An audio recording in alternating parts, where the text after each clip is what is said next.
Tonight, the K5 investigators bring us the story of a 48-year-old Tacoma woman with the mental capacity of a toddler. For years, while the state ignored signs she could be in trouble, Laura Golston was locked up, neglected, and burned by her state-paid caregiver. As Susanna Frame reports, the case exposes a lack of adequate safeguards to keep developmentally disabled adults in our state safe. If I draw a cat, will you color it in for me? Yeah. That would be so cool. Within minutes of meeting Laura Golston, you see her delightful, loving spirit. She loves to color and count. 1, 2, 3. Mentally, she's a child between the ages of 3 and 4 in the body of an adult. 19 years ago, Laura's mother found her daughter in a terrifying state. She'd given birth to a baby boy, alone, on a toilet in their home. Police called it a possible rape. Laura could never consent to sex. And DSHS got involved. They identified the few men with access to Laura, her mother's boyfriend, possibly a few friends of the family, and LaMarcus Golston, a teenage live-in nephew. But after that, zero follow-up by police or the state on behalf of this disabled adult. This is a DSHS manager in a videotaped deposition. You're not aware of a single thing Children's Administration did to look into this matter and protect either the baby or Laura, correct? Correct. 4 years later, the state let Laura down again. Her mother had passed away and she needed a new caregiver. Who got the job? The job of meeting every one of Laura's needs, feeding, bathing, and changing her diapers? 19-year-old LaMarcus Golston.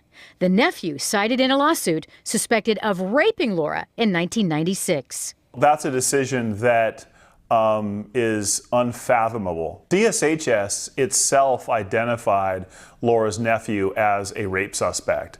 That's in DSHS's own documents and paperwork. It's very clear. The state claims they did not identify the nephew as a rape suspect and, in fact, had ruled him out.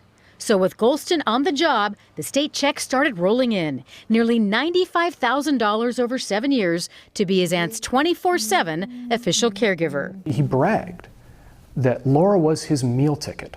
He didn't have to work all that much. He didn't have to do anything. He just got checks from the state month after month after month. Signs emerged early on that Laura was in trouble with her nephew in charge. A 4-year-old niece told her teacher LaMarcus gets the belt and uses it on Laura. The state notified DSHS, but no one followed up. We did not do anything. 7 years later, in 2011, inside this rundown home in Tacoma, social workers and police discovered the truth. They rescued Laura from a filthy back room on a stained mattress, caked in urine and feces. Old and new wounds covered her arms and legs, some infected. They also found a packet of meth. DSHS later found LaMarcus Golston routinely burned Laura with a meth pipe to keep her from acting out. The morning we spent singing and coloring with Laura only turned serious once, when I asked about her scars. What happened there? Is that an owie? It's burn. A burn? Market Golston. Police found something else in that squalid home. A lock on Laura's door, only accessible from the outside. And she was locked in that room for hours upon hours upon hours. Laura's attorneys, Ian Bauer and David Moody, included the allegations of imprisonment in their suit against the state. He would lock her up while he went to work. He would lock her up just because he didn't want to deal with her. She was a hassle. She was an impediment to the life he wanted to lead. She was an impediment to him playing video games. Laura's case highlights the lack of safeguards for all developmentally disabled adults in Washington. Those with state-paid caregivers are essentially on their own. DSHS makes one visit once a year. With children, social workers check in every 30 days. Laura and other vulnerable adults deserve more. Catherine Kent is a former DSHS social worker and attorney with expertise in abuse cases. We have adults, vulnerable adults that are functioning at the level of children, yet we're treating them like vastly different with no safeguards, no protection, and no monitoring. DSHS said in a statement that mistakes were made in the Golston case, that they didn't ensure the client was safe, but no one would go on camera to talk about what happened. A spokesperson did tell us policies have improved since that time, but they didn't answer when we asked for specifics. One of the state's mistakes in this case, putting Golston on the payroll without verifying he could do the job. He passed a criminal background check, and that was it. Beth Rubenstein, seen here in a deposition, served as Laura's caseworker.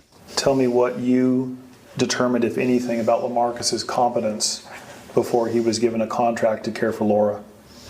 Nothing. I would say it's one of the worst cases I've ever seen. Yes. A court appointed Carol Hunter, an elder law attorney, to look over Laura's civil case. If someone like that, a caseworker who was so apathetic in a deposition, was the one coming to her home to evaluate her and really delve into what's going on, all I could think of was she walked in, took a cursory look, and walked right back out. Beth Rubenstein also looked the other way when Golston admitted he hadn't completed mandatory caregiver training. Did you ever ask LaMarcus any of those questions? Not that I recall. Why not? I don't know. What happens? Nothing. DSHS continues to pay the nephew taxpayer money again and again and again for 7 years. Here's what DSHS did do. They issued LaMarcus Golston a certificate for successfully completing the course anyway. And on top of that, paid him for it. $264 in training wages for training he didn't complete. This caseworker was checked out. She was cashing paychecks. She was a caricature of a lazy bureaucrat. Today, Laura's living in an adult family home. She's safe and getting to be herself. I did it. A child with a big smile and a big heart. Yeah. The lawsuit brought against DSHS for failing to protect Laura settled earlier this month for $2.5 million. The social worker you saw there in the story is still employed by DSHS, and it appears no one from the agency was held accountable for what happened. So when DSHS wouldn't talk to us about the case, we took the findings to Senator Stephen O'Ban. He's one of the state's top lawmakers over DSHS. He's already investigating and is planning to propose legislation to hold state workers in these sorts of situations more accountable. We have got to minimally, in those situations, have an automatic review. Where there was a breach in policy, we have to ask the question why, and the supervisor and caseworker have to be disciplined. I mean, it's just common sense. So that's what I hope to do. It's too late for this session, but Senator O'Ban hopes to have something drafted by the next legislative session. Would $30 million get your attention? That's how much the state has paid out in lawsuits involving abused and neglected developmentally disabled adults in the last 15 years. Yet, as King 5 investigator Susanna Frame reports, despite the money and human suffering, little has changed to protect this vulnerable population, leaving many to ask, why doesn't the state's biggest agency, DSHS, learn from its mistakes? Come on, Eric. Can you pedal it? Eric Bush's very favorite thing to do is play with his dad, Joe, riding his trike and getting as high in the air as he can on his swing set. You're doing good, Eric. But Eric Bush isn't a child. Come on. He's a 41-year-old developmentally disabled adult. There we go. Yay! His every need is taken care of by his dad and stepmom in Port Orchard. Thank you. Oh. Thank you. But a state-paid caregiver ripped Eric's loving nature and innocence away. What are you going to do today? 2 decades ago. A Pierce County jury ordered DSHS to pay Eric $4.6 million in the year 2000 for ignoring signs he was being sexually and physically abused inside this state-licensed home in Bremerton. There's enough evidence. The jury heard Eric's caregiver never should have been licensed in the first place. He'd been suspected of molesting a disabled man before getting paid with taxpayer dollars to care for Eric. Eric's disabled housemates, Bill Coulter and Damon Beckman, won huge awards for suffering abuse in the home as well. In all, an $18 million jury verdict against the state for the 3 men, the largest ever in state history. I don't see DSHS learning. David Moody specializes in representing vulnerable citizens like Eric, Damon, and Bill. Back in 2000, he thought $18 million would wake up state officials. One would think that would have come to the attention of DSHS, to the governor, to the attorney general, right then and there, and that changes would be made. Well, they weren't made. The King 5 investigators have found since that case 15 years ago, the state has paid out $30 million in lawsuits on behalf of developmentally disabled adults. $30 million plus, yet DSHS has changed few, if any, policies to help protect these vulnerable citizens. It's extremely frustrating. Extremely frustrating. We brought this issue to Senator Steve O'Ban, who chairs a committee that oversees DSHS. If you're an organization that makes a mistake, you should be the first one to examine that mistake and come up with a new policy to make sure it doesn't happen again.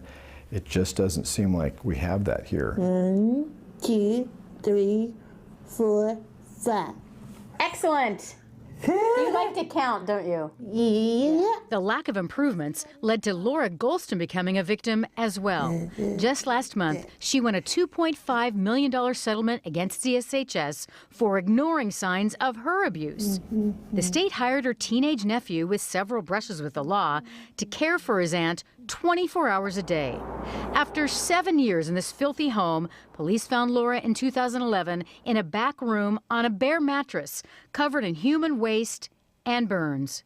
A state investigation found the nephew had repeatedly burned Laura with a searing meth pipe to keep her in line. What happened there? Is that an owie? It's burned. A burn? Market Golden. When King 5 first approached DSHS about the Golston settlement, they said that's an old case and policies have improved since then. But after asking 3 times for an example of an improvement, they didn't come up with anything. Instead, they sent us to the union. In an email, a spokesperson wrote, "We would suggest that you contact officials of SEIU, the Care Providers Union, that they've made improvements that have benefited developmentally disabled clients." Sending you to talk to the union is preposterous.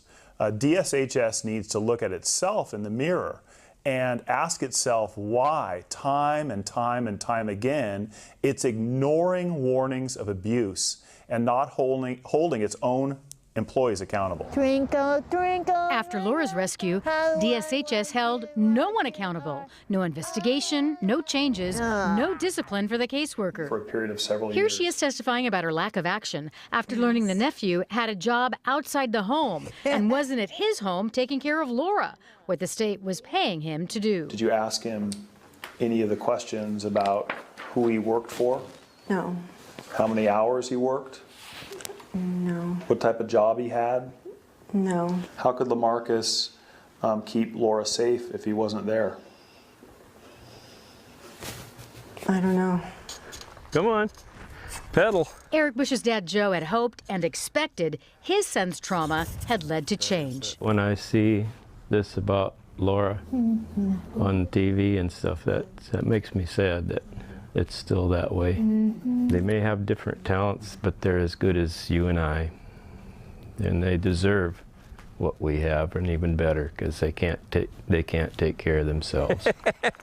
King 5 has also found Washington sits at the bottom of the barrel in providing resources for the developmentally disabled. A respected annual report from the University of Colorado ranks our state 45th out of 50, alongside Alabama and Florida for poor performance, while Mississippi and Missouri rank at the top. I'm embarrassed. I'm embarrassed when some of the southern states, where you typically don't think, support people well, that they do better than our state does. And no, I think it is an embarrassment. And I never can figure out why we're ranked so low and why we're not willing to invest more for people who are really, not able to take care for themselves. Eric, who's this guy? Is this your dad? Yeah. What's my name? Yeah. That's right. Advocates and parents like Joe Bush You're a good man, Charlie Brown. hope citizens of Washington will demand better. There we go. More respect Okay. and protection for this special population. There you go. They're still human beings. What do you want to do now? And they have a lot of love in them. Huh? He's given me more than I've given him. In Port Orchard, Susanna Frame, King 5 News.